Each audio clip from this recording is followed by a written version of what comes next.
What's going on about this Afro think tank? Today we're going to talk about Kenya and how the Western world, the UN, United Nations, America is trying to sabotage Kenya, because Kenya is the future. Just like Nigeria is the future, Ethiopia is the future, South Africa is the future, Kenya is the future, and it's the immediate future because they finally got a competent government, right? They have a competent and woke Pan-African president, and because he's saying all the right things, he's making all the right moves, them Europeans can't stand it. So they sent their minions into Kenya, right? To the political opponents of the politicians that's making the real moves and trying to sabotage and convince the people to go against their best interests. Happening right now, because they're afraid of Kenya. Because Kenya they have electricity, they have technology, they have education, they have a stable government, they have a rising GDP. But what I'm gonna do, I'm gonna let my sister explain it because she's gonna explain it better than me. But understand, anytime a black person, a black nation, a black organization, a black anything starts to succeed, you can measure their success by how much opposition they get from the European powers. Because the last thing Europeans want is an empowered Africa. Because once Africa becomes empowered, once one or two major African countries become empowered, they will in turn empower the rest. And once all of Africa is empowered, it is over for Europe. Do you understand? Like, look, this is their survival. It's over for Europe once Africa gets back on its feet. There's no way they're going to be able to do the things that they did before. There's no way they're going to be able to just start and sow civil wars. They're not, because it's the age of information. So those old tricks to convince people to do things that they otherwise wouldn't do, that's not going to work as easy anymore. You can't herd us like sheep, because now we're intelligent like cats, right? Cats think and they do what they want to do, you know, to their own best interest, like the lion, right? And we're like the elephant. We're waking up and our memory's long, and we remembered all the things that they did. We know all the sneaky tactics they did. We know what they're doing right now, and African leaders are calling it out to the Europeans in their face.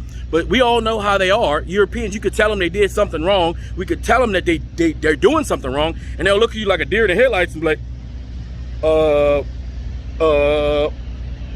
that's what they're doing right now, right? They can't justify it, but they can't stop, because they need, for their survival, they have to try to down us. They have to steal from us. Literally, Europeans have, like a parasite. Parasites, we know what makes a parasite a parasite. They don't have enough internal systems to function by themselves, right? They can't just function by themselves and go get sustenance, bring energy, and create. No, they got to attach themselves to something that's alive and suck the life out of them. That's what they do. They're the parasitic version of the human race. The UN, well, that's pretty evil, but y'all get what I'm trying to say. They are the parasitic version of the human race. They got parasitic fish. You got parasitics and different animal groups. And if the Europeans, as humans, if we were to pick a group who were the parasites, it's obvious they would be the parasites. Because what do?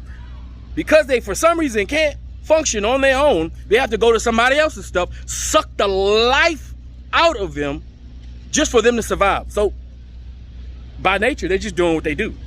But by nature, we need to do what we do and protect ourselves from that parasite. And right now, that parasite is attacking Africa, but Africa has the antidote. We have the antibodies, all right? We've been doing this too long. We're professionals now. It ain't gonna work no more, right?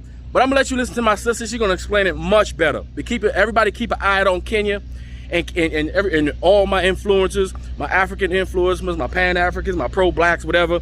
Y'all just make sure that we fight against the misinformation that's being infiltrated within the system of Kenya to try to undermine their progress. Anyway, that's all I gotta say. This is Afro think tank, learn something, teach them. I'm out.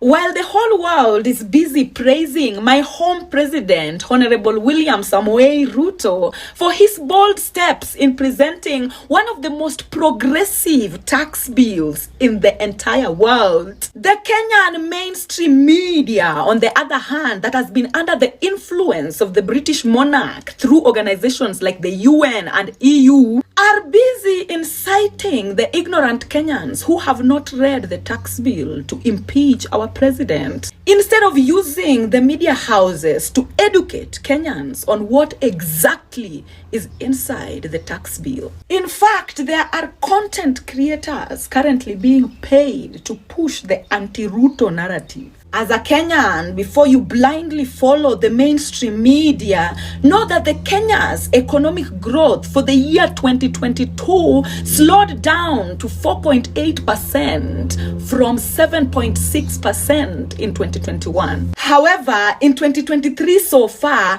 our economy is predicted to rebound and expand from 4.8% to 5.5% under President Ruto. As a Kenyan, before condemning your president, read the components of the tax bill for yourself and understand its contents before watching the news. As a Kenyan, again, you must put your ears out to global news, because then you will realize that Kenya is currently at the exact same position that Libya was when Muammar Gaddafi was alive. Our neighbors like Sudan and Ethiopia are currently weak and war-infested. Nigeria's economic growth is also currently slowing down due to global limitations placed on their financial sectors. South Africa is also currently dealing with both political and electric blackouts. Most African countries are also still very young and caught up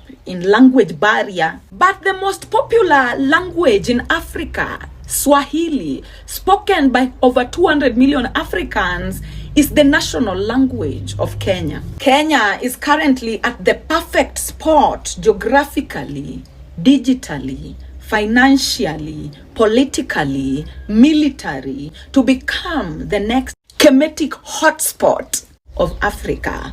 But remember, Libya was also in the same spot from 1969 to 2011 when they decided to swallow Gaddafi and descended into the trenches of poverty to date.